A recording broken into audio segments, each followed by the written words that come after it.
For updates on sports stories across the globe, Aaron Akirijola joins us. Good morning, Aaron. Yeah, good morning. Did you run the marathon? Rufy, we'll be talking about that in a moment. But let's get things started with the Premier League. Yeah, we just have very few stories because we want to focus on the marathon. And of course, let's start it off because Liverpool and Mohamed Salah, the gift that keeps giving, literally. Which gift? Gift to who?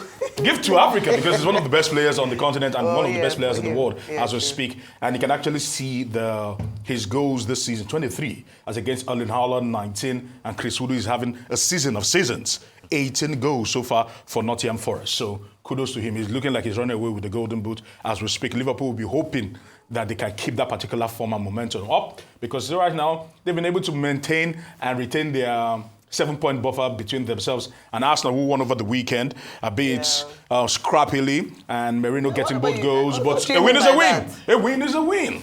Agreed. A win is a win. 3 points is 3 points. Yes, 3 points is 3 points. But one thing that they will be hoping for a Christmas gift in February, that will be hoping for that 3 points, Manchester United. Manchester United at the moment lost at sea.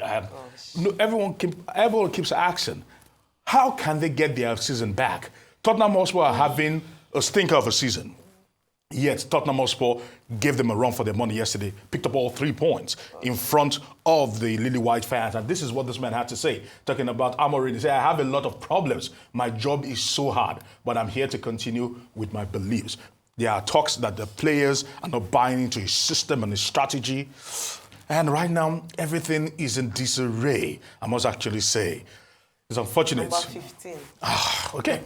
Let's move away from that to the local league, and let's tell you that Eyimba were able to get one over Rivers United in that particular win. Stanley Eguma's side, ensuring that they kept all 3 points on the day at home. Kano Pillars also beating Abia Warriors at home, and Kwara United beating Bayelsa United 1-0. On Sunday, Rangers beating Remo Stars. Of course, the reason why this fixture is always very, very palatable is that both coaches are best of friends. You never get to see that. Yes, Ogumomade and Fidelity Lechukwu. Now, Heartland beating 3SC 2-1, and Beden Insurance beating Niger Tornadoes 3-0. So when you look at the table as we speak, having all played 24 games apiece, at the moment, Remo Stars are still looking good for the money. 48 points as we speak. Shooting Stars still holding on to that second spot. 3SC with 40 points. They will need to actually put in a particular run and hope that Remo Stars sleep to be able to get into the conversation about winning the title. Rangers are also there, but outside contenders as we speak. But as we press it further, let's now get into the marathon, first of all. So, of course, Kenya's Edwin Kibet emerged victorious at the 2025 Access Bank Lagos City Marathon, crossing the finish line with an official time of 2 hours, 14 minutes, 19 seconds. Now, the women's category saw Ethiopia's Guta Meseret Hipa claim her first Lagos City Marathon title, finishing with an unofficial time of 2 hours, 37 minutes, 4 seconds. We're live at the Eco Atlantic City, the venue for the 2025 Lagos City Marathon, the 10th edition for the last decade. Lagos City Marathon and its organizers have brought together fitness enthusiasts and fitness buffs to run for causes and at the same time win great prizes. This year won't be any different as we'll be delving into the race. A lot is expected as the high and mighty and everyone from every strata in society have gathered for this great race, the 10th edition. Let's get straight into it. Kenya's Edwin Kibet on Saturday won the 2025 Lagos City Marathon with an improved time of 2 hours, 14 minutes, 19 seconds. He went home with the $50,000 prize money. There was a new winner in the women's category as Ethiopia's Guta Meseret Hipa won the title, beating her compatriot to claim her first title in Lagos. Lagos State Governor Babajide Sanwo-Olu commended the organizers of the race and said that the state will give the organizers more support to make the 2026 edition bigger and better. And coincidentally, a couple of minutes ago, when I met with the number one athlete assessor, marathon assessor from the International Athletic Federation. He's here. He's on ground. He's witnessed what we've done this morning, that gives it validity and it gives it authenticity that internationally and globally we're waiting for a platinum tick-off, right? Now, he said by himself that it's the best marathon in Africa. We want to take it global. So what it means is that Access Bank and ourselves have started talking this morning already. From the 11th edition, we need to make it bigger, we need to make it bolder, we need to make it better. Meanwhile, chairman of the National Sports Commission, Shehu Diko, has vowed to scout and groom talent in long distance. Part of the mandate, what we are doing now, we are investing a lot. We are going to invest a lot in our training sites, like to do with the long distance running. We have already assessed our site in Jos. We are assessing our sites in Gembu, in Taraba State.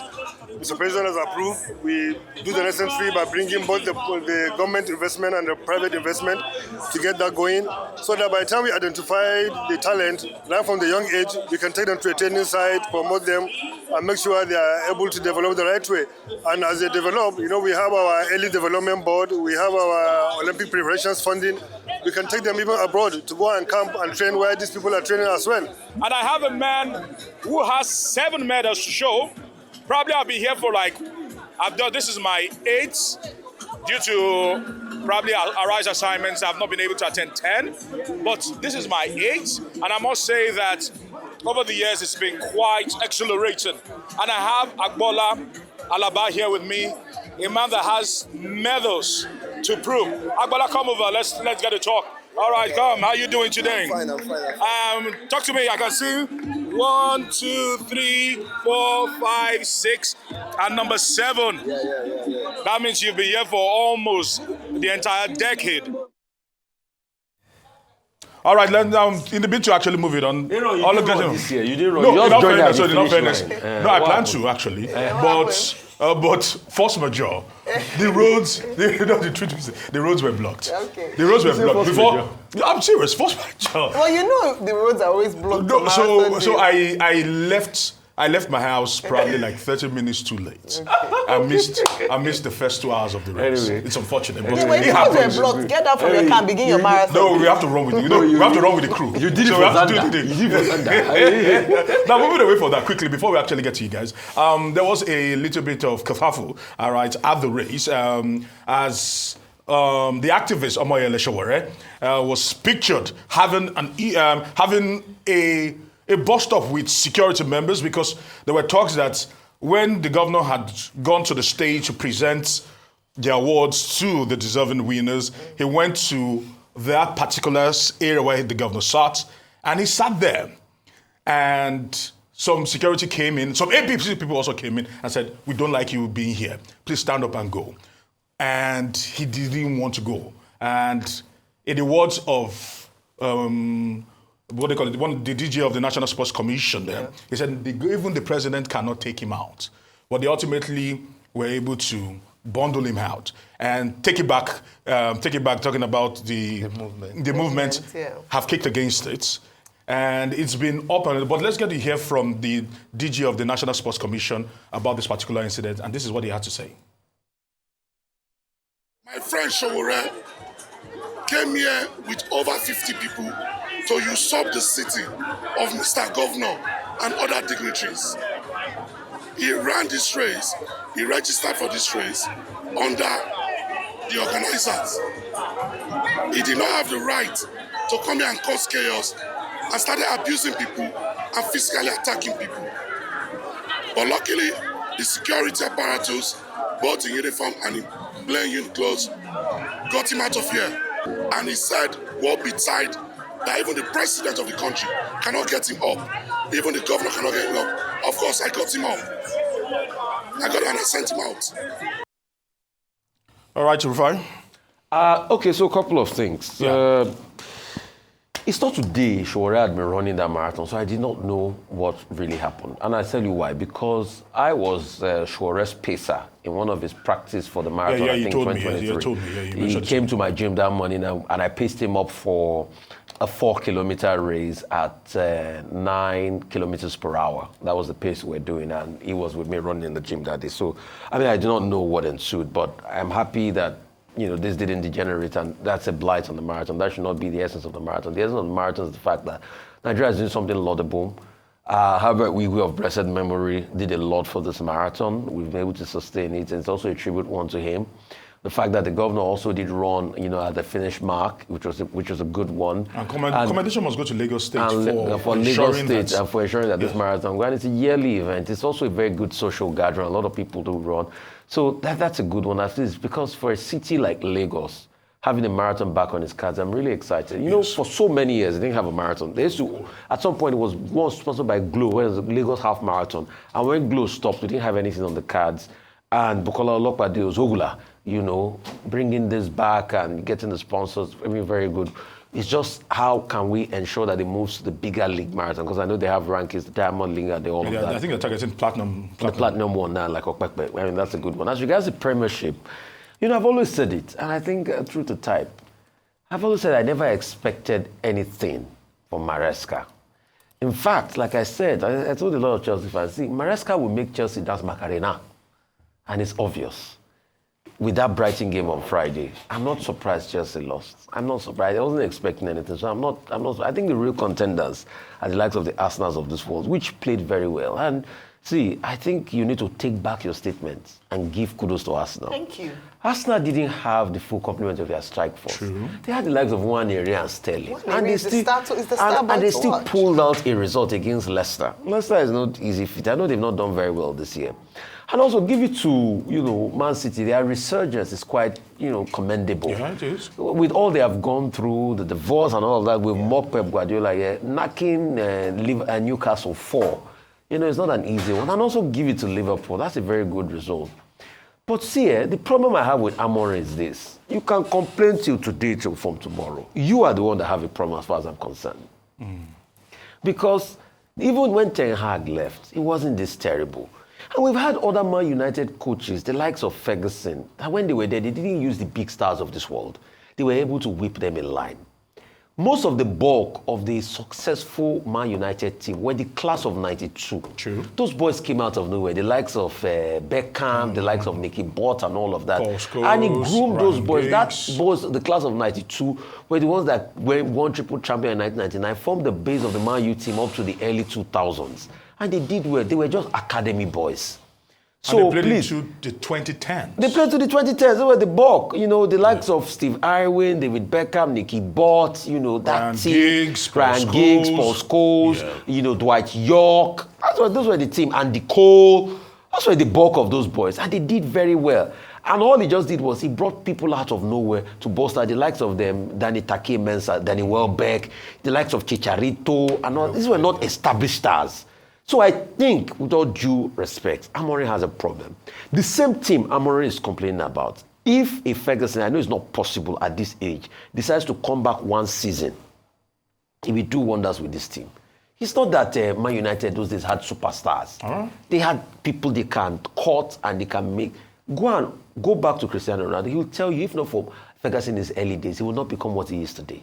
So that's just it. So let's stop condoning Amorim's rubbish. Well, so like you said, if they're going to be able to redeem themselves this season, it looks very unlikely, Aaron. And I don't know if Amorim is going to join them for the next season, except by some miracle. No, he just got employed, so it will be a very foolish decision to fire him because it's going to cost Manchester United an arm on the leg. This is football. Literally. We've seen coaches stay even shorter than that. What they want is winning. Yes. And the fact that Man U is now facing, people are even taunting them, they're facing relegation is beyond belief. It beggars belief. But we'll see how that plays out. Arsenal won fair and square, very nicely done. Man Scrappy, City, I must say. I say fair and square, that's the word I used. But I think, the interesting thing about football is that Arsenal has beaten Man City and lost twice to Newcastle, and Man City was able to, give them win 4 over them over the weekend. And that's what, while Pipe was saying that's the thing. Even if you're down today, tomorrow, the thing about it is motivation. A good coach, a coach who is able to manage not just the technical skills of his players, but the emotions of his players, because football is very emotive as well. It's a very passionate sport, and it's a mind game, as we talk about tennis as well. If you're not in the right frame of mind, irrespective of how talented you are, if you're not in the right hands, you will not, bring out the best version of yourself. But another thing I wanted to spotlight was the Invictus game in Canada. Yes. Because there's been a lot of talk around visas, but then it takes away or distracts from the game, and the Nigerians, the war heroes, veterans who are either sick or wounded, who went to represent Nigeria. I believe Nigeria was the only African team that was represented at this particular competition. A number of stars shone through. I know Festus Igube won bronze for Nigeria. Gloria Dimka was the highest medalist with 1 silver, 2 bronze, with Simon as well played. So a number of stars shining. We've talked about the importance of games like this because Nigeria hosted, that was when the Duke of Sussex and his wife came, visiting to Nigeria. They came to witness the games and just see under this particular CDS. And so it's great to see us represented on world stages, away from the distractions, the visa. We can still talk about that, but we have Nigerian soldiers who at least have a new lease of life because they are able to compete at that national level. I saw a video from Canada where the Nigerian team was boisterous, happy, and they were like, this is the beauty of Nigeria, this is the beauty of Africa. So congratulations to Team Nigeria. The games were concluded last night, and congratulations to the Nigerian military as well for facilitating this and really pushing for veterans to have a new lease of life. Well, I think I'm not a very big EPL person, but I just want Rufai to know that you can't say Arsenal won even if they didn't have a big star. Then you say one team, Man U, became big without big stars. It's either you just win or you don't win. It doesn't matter if it's rough or not. Beautiful game. A beautiful game it goes. But the marathon, I want to say, well done for the Lagos Marathon for doing that. I'd also invite viewers to discover different arrays of marathon. There are minor marathons, there are shorter ones that one can prepare to do. And it might be a good thing for some people to decide that next year marathon, they're going to run. There's a 10K race there. You don't have to run the full You don't have to run the full one, exactly. So you can even start with 2 kilometers. race. You can just start gradually and do that. And if people decide now they want to run for next year, they can start training now, then go and run next year, and they can contact you. Yeah, no. So I that know, you can I I'm know. not sure Aaron is the best No. So you see, what he's going to happened was surprise that, you. Surprise them, Aaron. We're going to have a competition of some sort between the governor and myself next year. Yes, and I took him up. I threw the challenge to him, and he took me up on the challenge. And let's see. We The should first to have tire out. We should have an Arise special. Let's have an Arise team represented at next year's marathon, and I nominate Aaron. You don't need to. I said we already have something in the works. Yes, I will So we actually challenge the Lagos State government. Arise team versus Lagos State. We could start from the treadmill. Trust me, the treadmill is a cakewalk. Before you know that. You start from there. Okay.